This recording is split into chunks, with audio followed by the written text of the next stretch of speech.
right, welcome back from the AM news. It's now time for us to look at the stories making the rounds in Nigeria's national dailies. And we've got one of Nigeria's veteran journalists and also former producer of Kakaki, the morning show on African Independent Television, in the person of Sunday Ayemi in the studio. Always a pleasure having him for his balanced and insightful analysis. Good morning. Nice to have you on the program. Thank you for being here. All right, we have a lot of stories making the rounds already, but just generally speaking, how would you describe the state of the nation in the last 1 week before we look at the papers? State of the nation. It's been really, really stressful. I have not heard of any Nigerian that will come at this point and tell you that it's enjoying him or herself. Things have really gone almost comatose. We are just trying to see how we can just patch up the situation. We are just managing to survive, surviving and suffering and surviving. But we will see how it goes. Nigerians are good managers, both for themselves and others. We will help ourselves and see how we can still keep going. Otherwise, what we are going through now, if you say in the last 1 week, I want to say maybe in the last 3-4 months, it has been very, very tough. I learned in the news today, I just saw it that a bag of rice is now 77,000 naira. A bag of rice. So I don't know where we are going through. It's transferring CBN to Lagos going to solve the problem. If that's going to solve the problem, well, let's go ahead. All right. Okay. Hopefully, we'll also be having Blessing Mina, a public affairs analyst, also joining us all the way from Bayelsa. I just urging my producer. I've got a Yusuf, who is my producer this morning, just to let him know we've got a Blessing Mina who is joining us all the way from Bayelsa via Zoom, so that we get him in the discourse too. But let's begin looking at the big stories in the papers. Let's begin with the Daily Trust. It's the first paper we're looking at this morning. And once Mina is accepted in the Zoom room, then we can have him talk to us. All right, let's begin with the Daily Trust. Big headline stories from Daily Trust says federal workers in 90 days MDAs yet to get January salaries. Federal workers in 90 MDAs yet to get January salaries is the headline there. Then we've got high cost of living. Pray, repent, Sultan tells Nigerians. Then Nigeria experiences tall per capita growth, poverty, and food insecurity. Nigeria experiencing stalled per capita growth, poverty, and food insecurity, says IMF. And we've got alleged killing of graduate sparks protest in Kaduna community. And the picture story there, Côte d'Ivoire overpower Nigeria to lift AFCON 2023 trophy. Very sad to say. All right, we've got Forex crisis, Hajj registration below 50% as payment closes today. Those are the headline stories. Let's start with federal workers 90 days, 90 in 90 MDAs yet to get January salary. In fact, it's just a very terrible situation. I have never heard of situations like this before. Because we are talking about federal government now. We are talking about federal government now. And 90 MDAs have not been paid. Do you know January, to survive that month of January, everybody, after surviving December, the Yuletide period, then coming to end of January where you expect salary, to be able to cushion the effect of what you went through. And at the end of the month, today is 12th of February, and they have not received their workers. Of course, I feel for them. I really feel for them. We hope that the situation improves and the federal government be able to pay these people so that they can be able to cushion the effect. I don't know how they manage to pay their children's school fees, because this is the period for all those things. Paying of school fees and trying to get a balance for yourself, strategize for the year, so that you can now keep moving. But unfortunately, they have not been paid now. They are groaning. I feel their pains. Honestly, I feel their pains. I hope the federal government will try and see how they can be able to solve this situation. All right, let's see. We're hoping for the very best that the federal government will be able to sort those issues out so that the civil servants can be able to, pay their fees, like you rightly pointed out. Still looking at the Daily Trust and all the big stories from the Daily Trust, we've got a forex crisis, Hajj registration below 50% as payment closes today. Are you surprised? I'm not surprised. Well, we know that some states do support Hajj. Yes, even the federal government. I think I learned last week, federal government had to reduce a certain percentage of those that intend to go for Hajj, okay, so that they can be able to meet up. But things are hard. If these people cannot meet up, fine, let us go by the tenet of the religion that is not compulsory for you to go to Hajj or even the Christian pilgrimage. It's not compulsory. It's if you have the means to be there. But if you don't have, please stay home, practice your religion, and God sees your heart. God knows that you are there for Him. You understand? So it's not compulsory. So if you cannot meet up with the forex wahala, you just be at home and practice your religion. It's not compulsory. Even in the Quran and in the Bible, they never said it is compulsory for you to be there. But once you can afford it, of course, why not? Why not? All right, but in terms of the percentage, and 50%, and it's closing today, do you see the federal government probably extending the deadline? The thing is that is not proper. Is not hinged on whether the federal government extends the deadline or not. The issue here is that, at certain time, borders over there in Saudi Arabia will be closed. So no pilgrim goes in again. Okay. So even when government extends it here, they will not ask Saudi authorities to open the border. So that's the issue. All right, and we've got, let's look at the other big story. Sultan says high cost of living, pray, repent, Sultan tells Nigerians. Do you think this has to do with religious inclinations? That's why Nigerians are suffering. Now that the Sultan is saying pray, repent, do you think that will bring solutions? Nigerians have prayed. And we have prayed. You understand? Both Christians and the Muslims, they have prayed for the country to be better.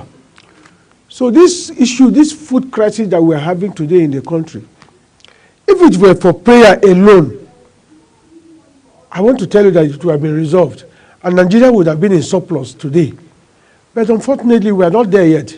We hope to be there someday.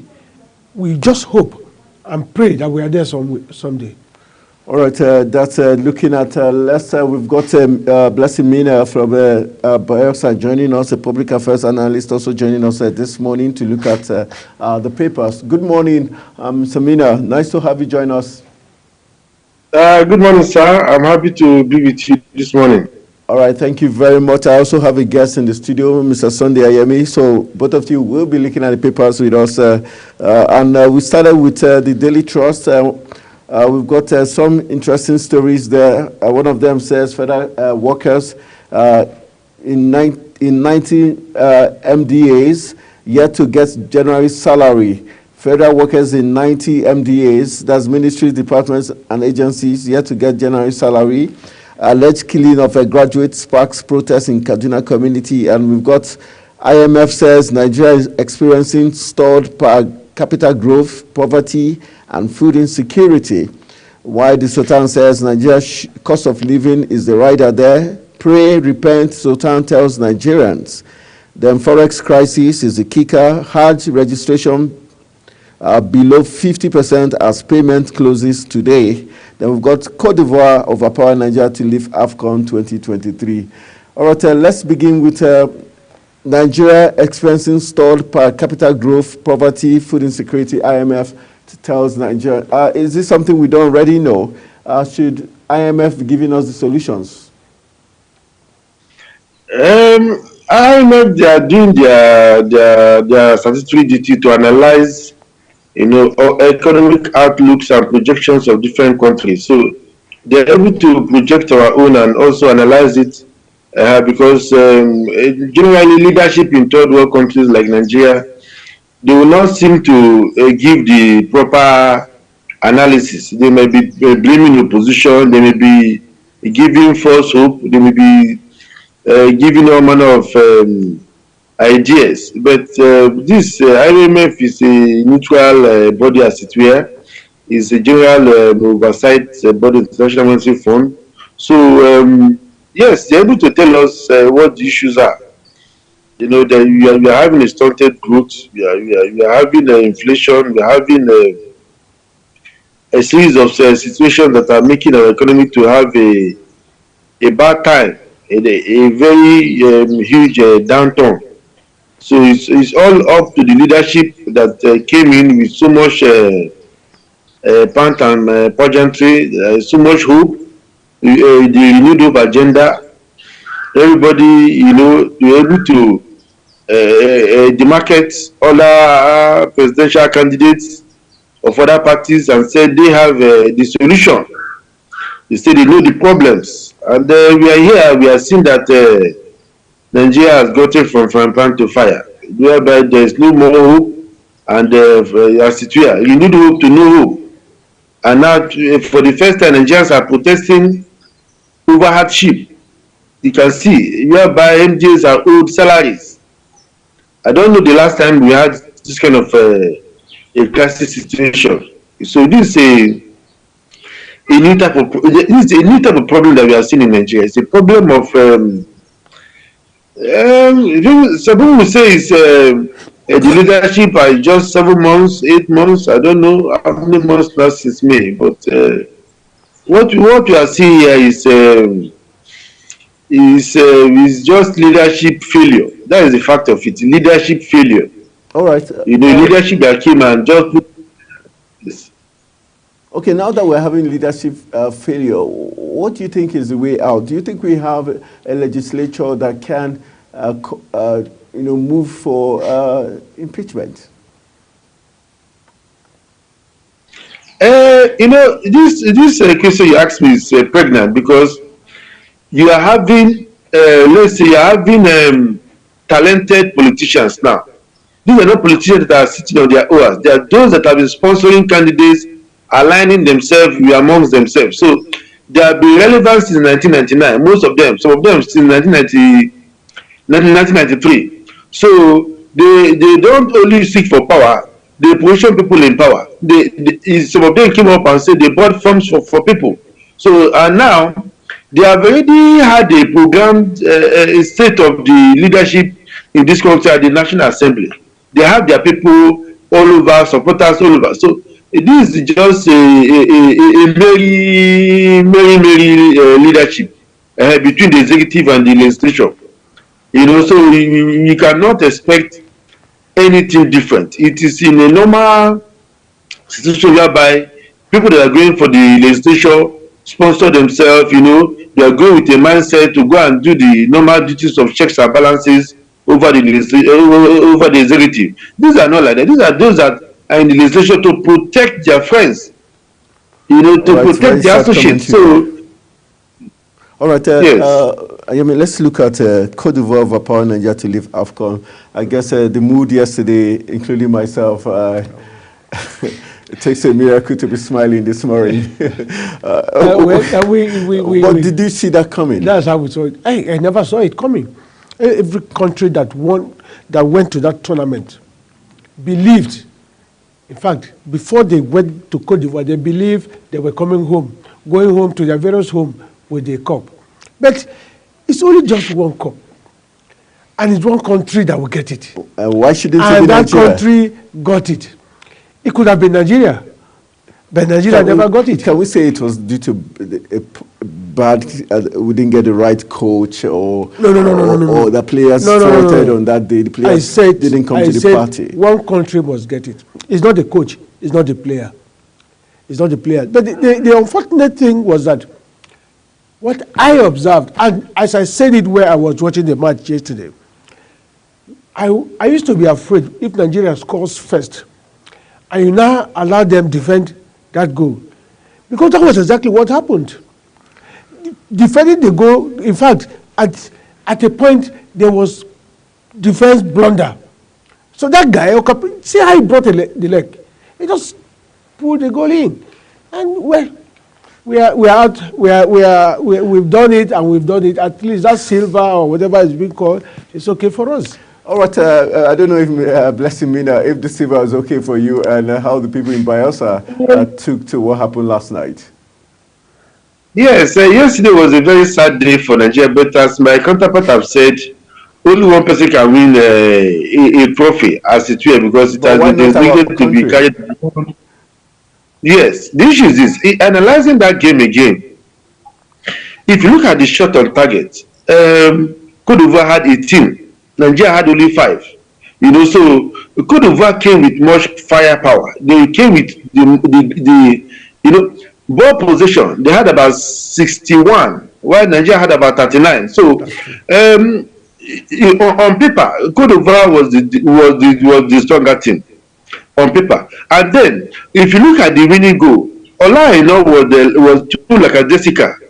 How can you, as a defender, escort an attacker, allow him to put a cross? It's dangerous, So that's on the one hand. Then our keeper, if you watch the match, for the first time he was fidgety. He was not calm as usual.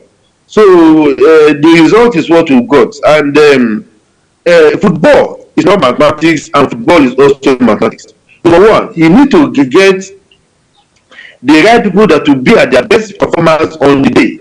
If you look at the coach, your team started trailing, and you are not able to make the right changes at the right time. You have to wait for 5 minutes to go. When you are trailing the host nation. You have to wait for 5 minutes, 85 before you made 2 changes. And you now waited for a minute or so. You now make the last one. So the day was not a good day for us. Some things went wrong. The days that we won, I will tell you that something just went right for us. But for yesterday, like the analysis I've given you, something just went wrong, and we have to take it as we go back to the drawing board and thank God for the silver, because many countries that came did not get anything to put back.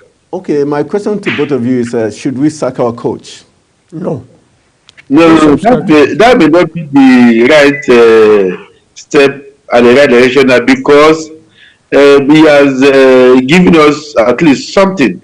It will be in the best interest for the nation for him to stay back and do a proper analysis of the situation so he can perform better next time. That's my opinion.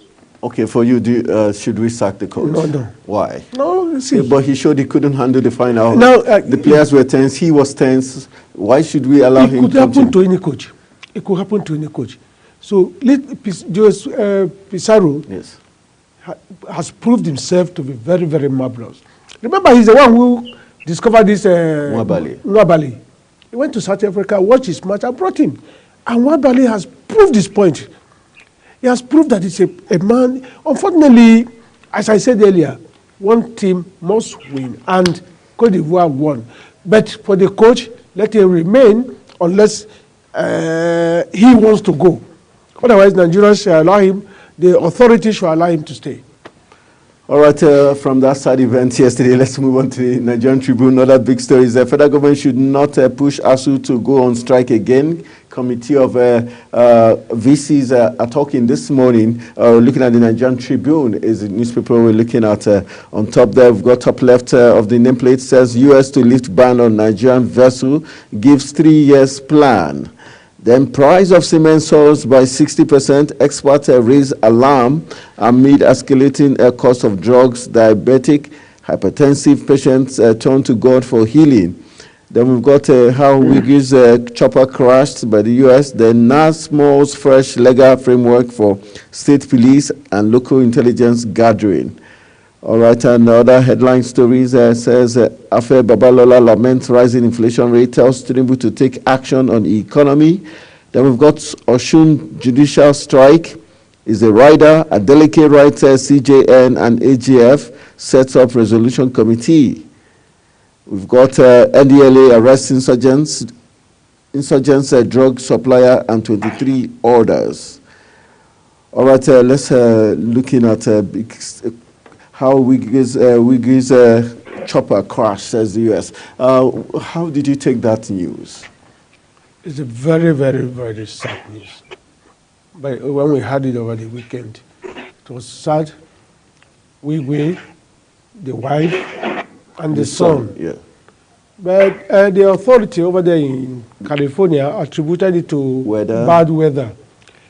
They should know better. You understand? Do you smell something cooking? Because weather, and we also told the chopper didn't have a voice recorder and some basic.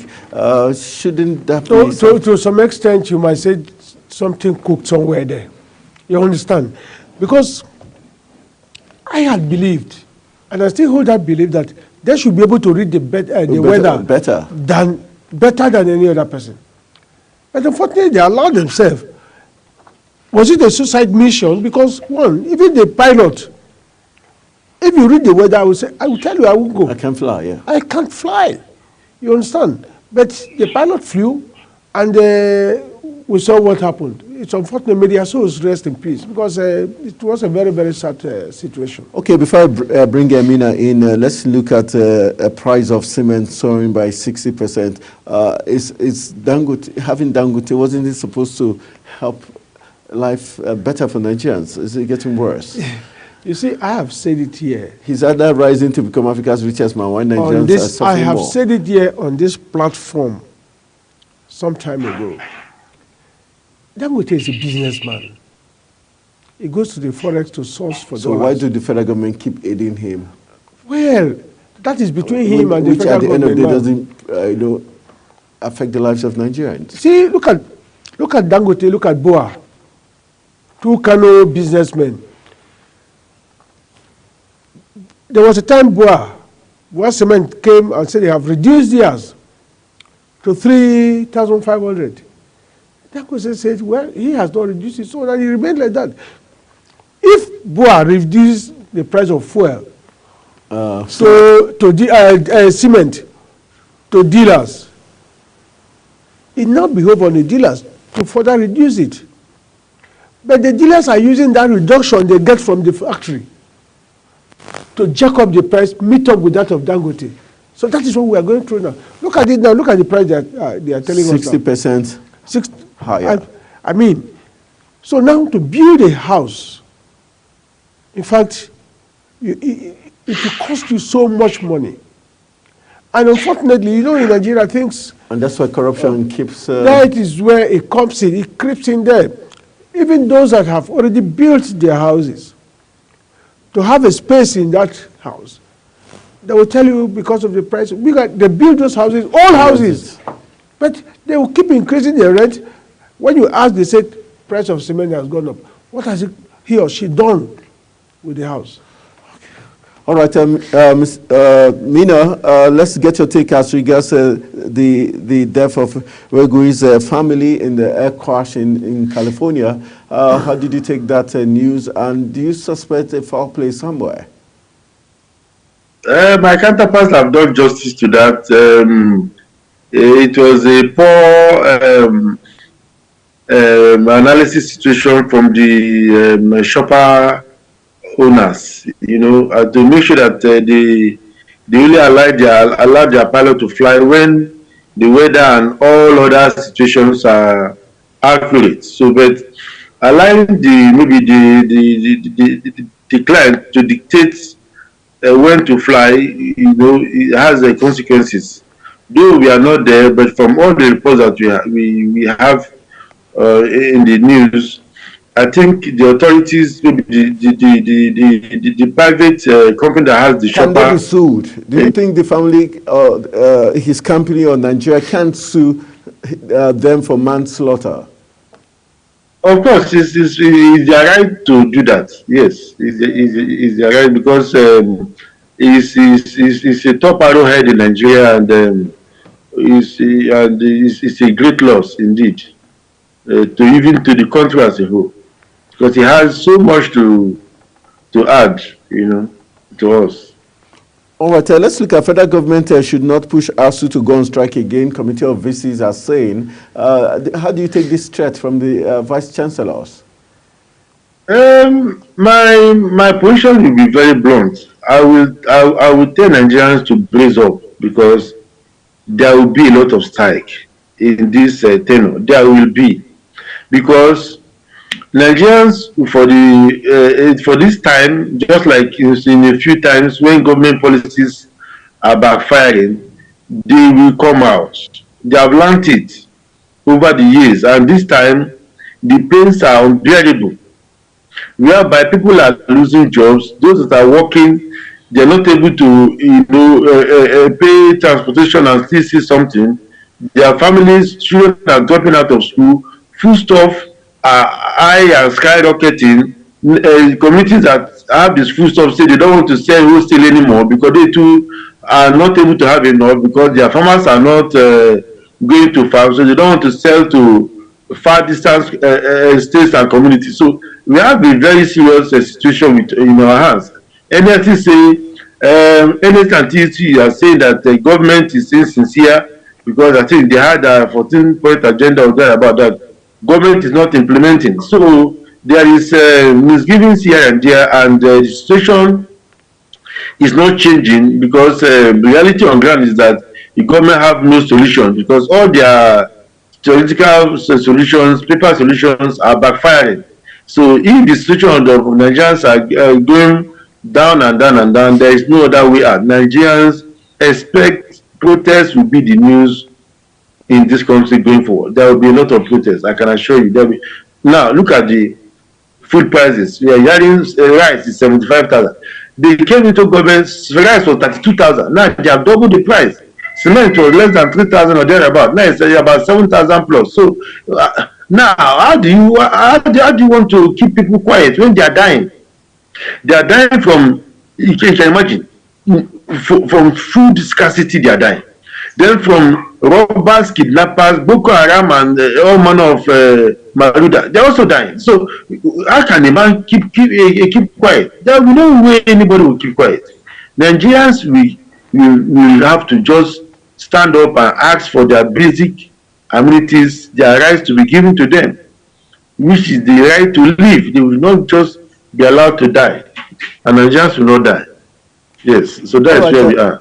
All right, we are going to the Guardian. My first, one of the big stories on the Guardian says exiting oil firms pollute Niger Delta with 36.1 million liters of crude in 8 years. And let's get your take on that before we switch to my guest in the studio. Thankfully, you're in Bayelsa State, which is one of the oil-producing states in the Niger Delta. 36.1 million liters of crude in 8 years has polluted the Niger Delta. How has it been for the people of Bayelsa State, especially those in the creeks?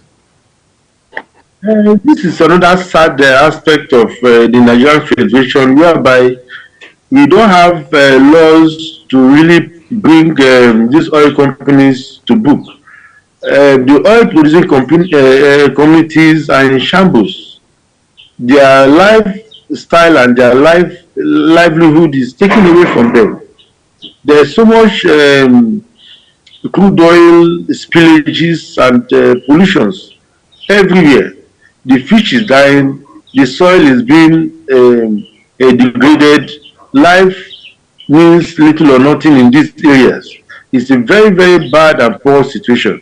So yes, that is the reality of the situation, and probably because the Niger Delta is an area that has little of those in power. When you compare the northerners and the westerners, easterners and those from Niger Delta, maybe that is why we're not able to get these companies to account. If not, but we had the president Jonathan from the Niger Delta. How much did he do? We have the NDDC. Have they done any better? You are all in this conference when Jonathan came in. It was a no. Even as a vice president to come into power when the president, was not available. It was no. He came into power immediately. APC was formed, so he was having to grapple with contending issues then rising from one. He never settled down. It was not a situation whereby he too was able to. He was not able to do anything, whether for the Niger Delta in his own village or Turuke, or for the Bayelsa, his own state. He did nothing. It was a practical contending to see how it would be afloat. How his head can be afloat. That was what it was. It was a time for survival. It was just time to survive until when the election it seemed to be lost, and you have to make a call. Let me even leave this thing and mind my business. So when they are calling, you say no, please, I've tried. Let me go. Those that said they have the solution, let them do it, and they have been doing it, and we are seeing that they are lying. They know nothing about governance. They know nothing. For when Blood Jonathan was there, 7,500 naira for rice, and now you see 1,000% increase in all starters. So these are people that we are just here to deceive, selfish and myopic, and so we don't want to say much about them, but the reality is on ground that they didn't know what they were doing. They only deceiving Nigerians. All right. Still looking at the Guardian, Mr. Yemi, let's take a look at one of the stories in the Guardian that talks about the APC aspirant suspends participation in Edo Guba primary. Let's look at the elections coming up in Edo State. Are you satisfied with the progress so far? We've got the screening, process already on 12 aspirants cleared, and now we're seeing APC aspirant suspends participation in Edo Guba primary. How feisty do you expect this to go? Well, like I will say, I want to wish them good luck in their quest to become the governor of the state. But they are starting on the wrong footing now. Is it because of the number of people? Number of people, you see, political crisis, you cannot prune down by force. You allow them prune down themselves. You understand? They will prune down themselves because some of them, like what I saw happened some time ago, a particular aspirant sponsor so many other people, so that at the end, during the primaries, they will step down for him. But so that's calculation. That is usually their calculation. If you have the money, you can do it. Like, for instance, in the Edo State now that we are talking about now, I have friends there, and I know some of them that want to go to the race, especially in the APC. But have they agreed within themselves that, look, since we all want to do the same thing, we want to better the lives of our people in the state, okay, you go for it, I'll give you the backing. They won't agree. That's politics for you.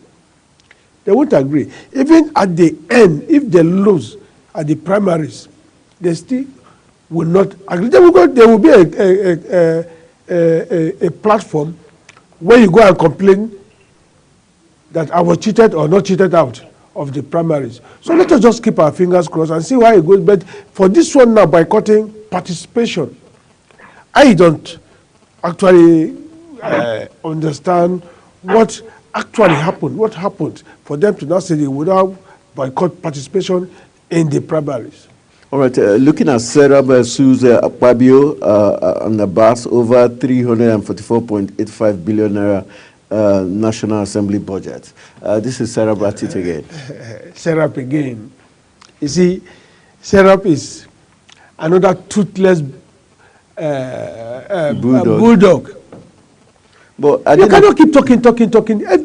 Serap has virtually sued every government that has been in power. They have virtually sued every organization. That one day like this, they have never had a court in matter that came out to their favor. But they keep, anyway, I like them too because they are talking. Let them continue to talk. We need action. We need action. These people are not infallible. They are there to see them. Just talk and let us keep publishing you, and that's all. All right, let's move on to, we've got the Punch newspaper up next for review. Some big stories coming out from the Punch. We've got a very interesting story. Disco's overcharged 7.1 million customers in 9 months, says federal government. 4 killed as a gunman abducted 5 in Ogun State. Heartbroken is a kicker. Nigerian Wizkid Wigwe is the headline story there. Eagles clean silver as Cote d'Ivoire win AFCON. Nigeria facing a worsening economic crisis, says IMF. All right, quickly, Blessimina, let's take you on this interesting story. Disco's overcharged 7.1 million customers in 9 months, says the federal government. How sad is this commentary? Of course, it's a sad one. I know that the supervisory ministries have been trying. I think they even penalized them. It was 11 billion naira, I think, from the reports. But given all said and done, there is no country that I know of that allow estimated billings. So, what is the purpose of allowing these discos to give estimated billings? And then when they now bill, you now say they did it too much. So I think the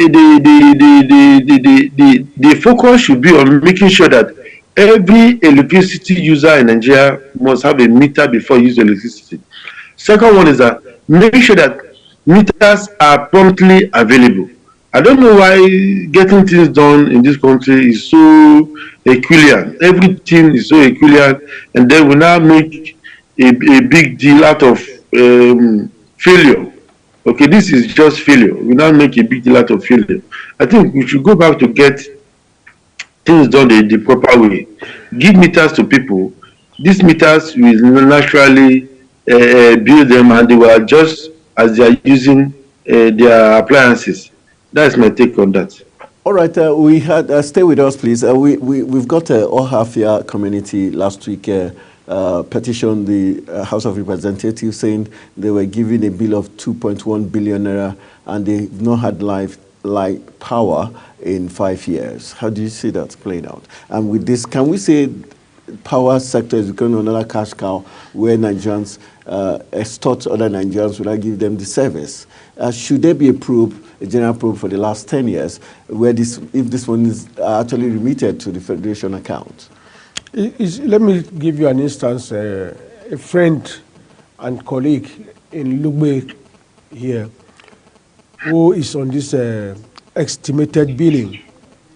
In fact, they normally give him average of 5,000 to 6,000 naira every month. So one day, there was this time that he paid and they gave him their receipt or whatever, stamped it. And after that, they never had light. They said because a cow ran into the transformer. The cow was electrocuted, but not without damaging the transformer. 2 months after, they never had light. And the bill they now brought, was even higher than when they normally have light. Excuse me. So you now ask yourself, what are you billing me for? Are you not billing me for darkness? Because you never had light. And it's not a particular, the whole community had no light. And you are not bringing a bill higher than when I used to have light. But it's abnormal. So let them check. Okay, look, for instance, in Gariki here, those who even have meters are complaining because sometimes you go and buy this unit. Once you buy a unit, it's supposed to, it's on your card. It shows the certain amount and units. A unit. But when you slot it in, when you slot it in, it reduces even sometimes by half. I have to go and complain. Sometime about a month or so ago, I went to their office. I complained. They said maybe my meter normally enters negative. So I don't understand. I'm not an electrician. I don't understand what the negative means. So I'm buying light, and you are giving me my unit. I load. It did not give me, and you say it's negative. Should there be a probe now? There should be. There should be. They should look into this. And do you think it's deliberate? Sometimes, yes. If you take light, let my meter be where it is supposed to be.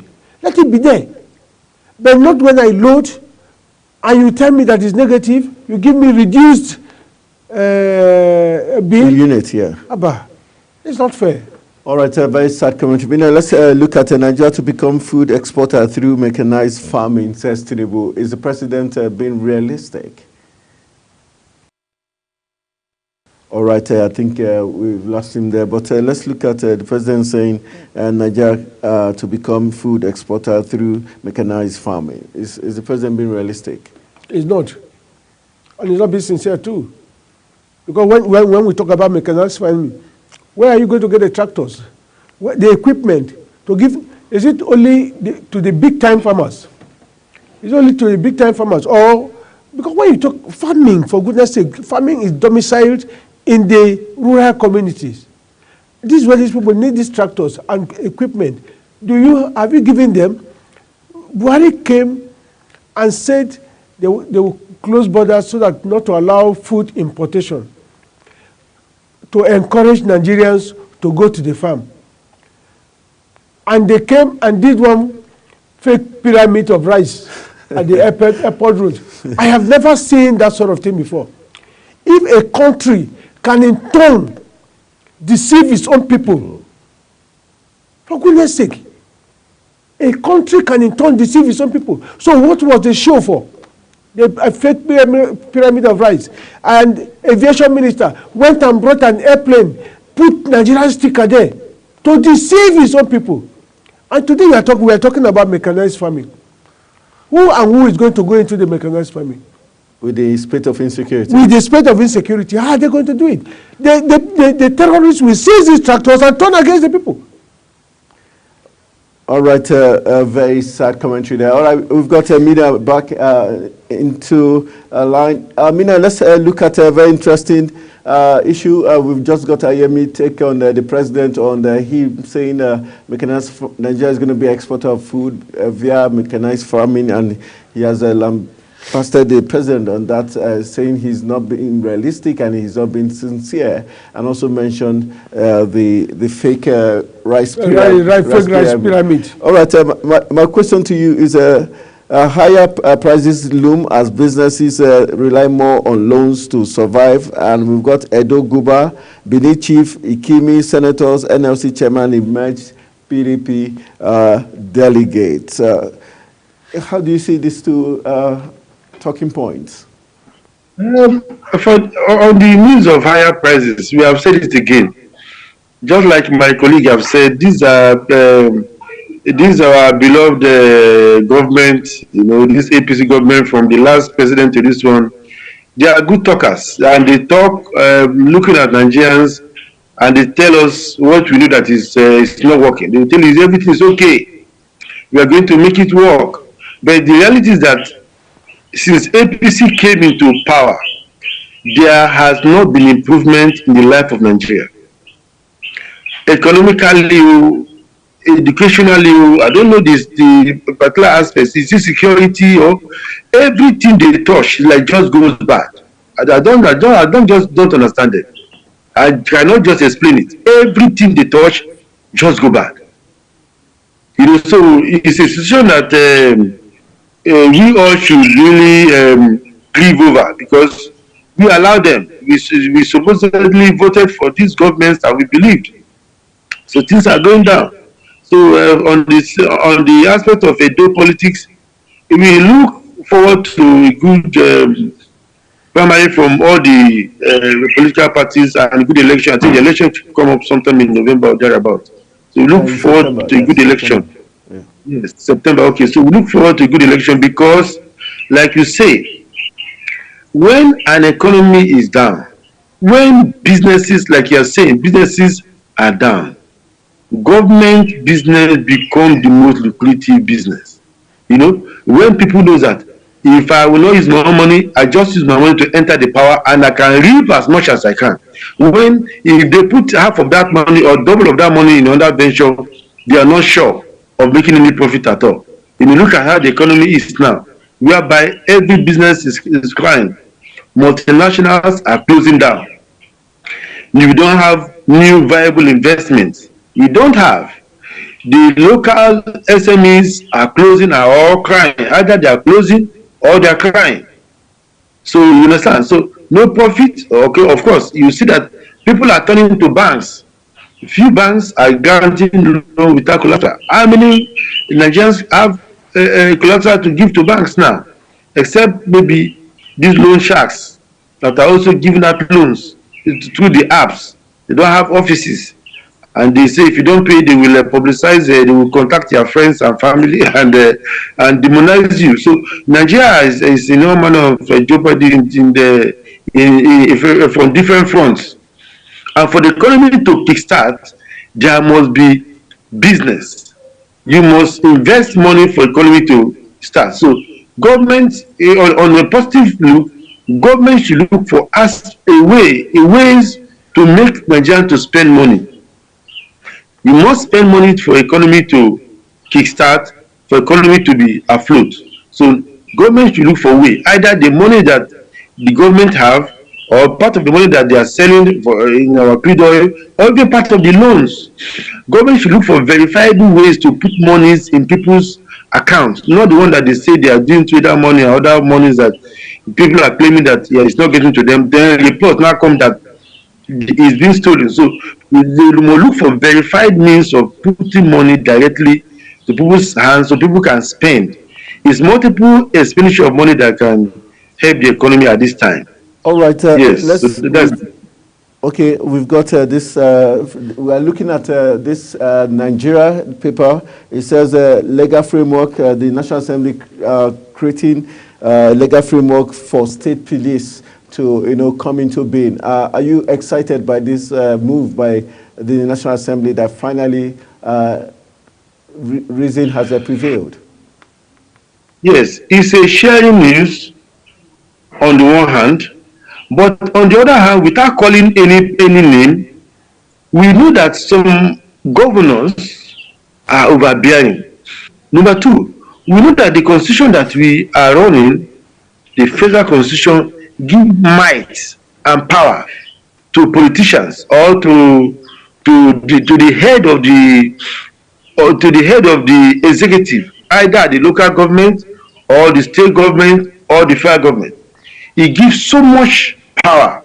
So I think while on the one hand it's a good thing for the legislature to do this after many years of cry, they should also look into the excessive demonstration of power by the executive. If they don't do that, you can see what happens at the federal. No matter what is happening, even if you have right or not. Okay, let's look at the typical case. In Rivers State, some people, 4 or 5 people came up and said, 4 or 5 legislators came up and said, look, we had a meeting and they said we should demonize our governor, and we said no, we will not demonize him. He is doing a good job. Can you imagine a governor that is already building 20,000 housing units? Never heard of in Africa. Never heard of in Africa. Never heard of. A governor building trans community roads, building so much, repairing things, but because there is, the notion that somebody wanted to control him, and few say no. They say we should impeach him. We stood up and said no, we will not impeach him, and it was not a lie because it came out. You understand? So this person that is claiming to want to impeach, they said he has power at the federal. Federal now using their power. Anybody that said they support Fubara, they put allegations now. Terrorism, murder, unbailable offenses. You can imagine such power. So it's not about giving power to the states to have police. No, the controller of the police in that unit will be the state governor. So the first thing I think should be to pull down the powers of the governor. If not, Nigeria will be having maybe another scale of problem that will be bigger than what we have now, whereby everybody will go into government to have the power and demonize all their former family enemies and anybody that opposes their government, their government. Right now, that power is restricted because though the governor who won the power, he may be in opposition, so he may not be in tune with the federal government. But when he's in the power, the government in power, they use what they call federal might. They use all the security apparatus, subjugate the governor, intimidate his associates, arrest and demonize them. So I think we should look into that, and hopefully Nigeria will be better if we have state police. But we should go to study a model that will work. Probably go to US, see how it works, go to other places, and bring a model that will work. A model that will be liberal, not a model that will bring a super power intoxicated person and give him government power to intimidate the citizens. No, that will be wrong. All right, thank you for that on that issue. Let's have your take as we try to wrap up our discourse. Looking at this Nigeria, it says the other one we've got. Okay, I think we've looked at that story. Let's just look at the Daily Independent as we wrap it up. Paying remittances in Naira will worsen forex crisis, says expert. We are determined to achieve food sufficiency for Nigeria, says Tinubu. And we've got inflation fast approaching 30%, expects rate hike. Let's look at those issues in terms of we are determined to achieve food sufficiency. Paying remittances in Naira will worsen forex crisis, says experts. Do you agree with them? I don't agree. You see, so they want us to be paying remittances in foreign currencies.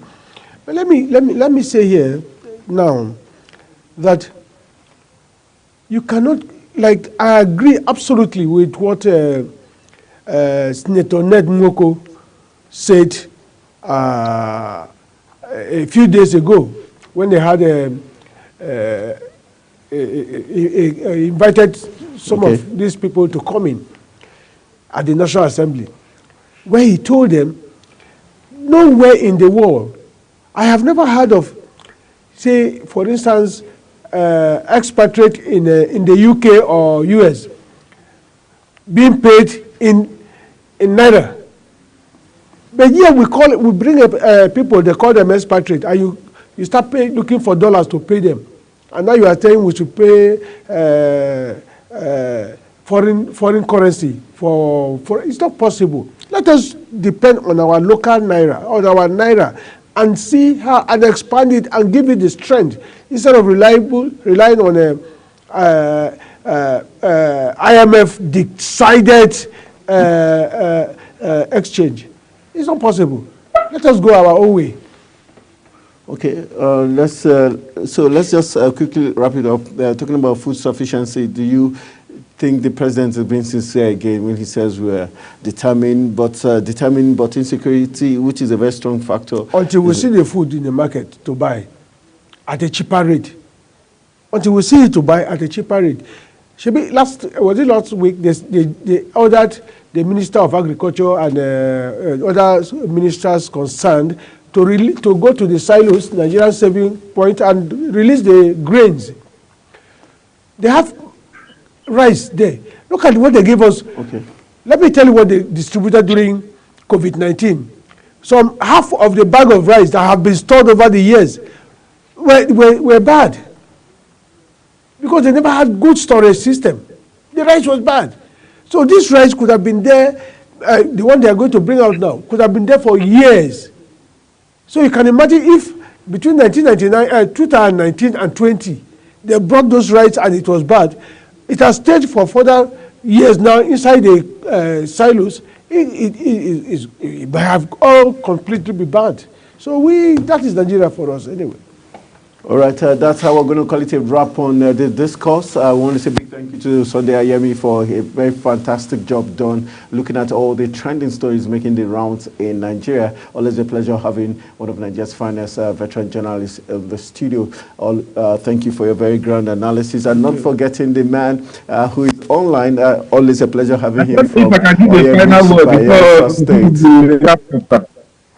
I don't know if I can give a final word. Okay.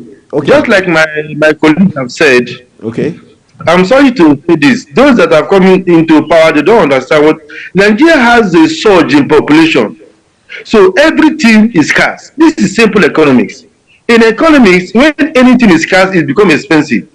So you cannot come to government and say you want to provide food, like what the president is saying now. But there's no security on ground. Nobody is allowed to go. No farming is going on. No new way to improve the food, and population is growing. You are just saying stories. Situation can only go worse and worse and worse, getting more scarce and more expensive. So in anything that you want, you need to open up the avenue. You need to bring a system that will bring a surplus. Without a surplus, there is no price reduction. It's just lies. You understand? So that is what a government should do. Bring a system that brings surplus, whether in cement, whether in rice, whether anything. No way to bring a surplus. You are just deceiving the people and deceive yourself, because the people will later see that you are only lying. All right, thank you. Always a pleasure. Thank you a lot. Like seeing him in Niger Delta style, and having a feel of people from the South also giving us a very complete and global perspective to issues making the rounds in Nigeria. So big thanks to two of my public affairs analysts this morning, Blessing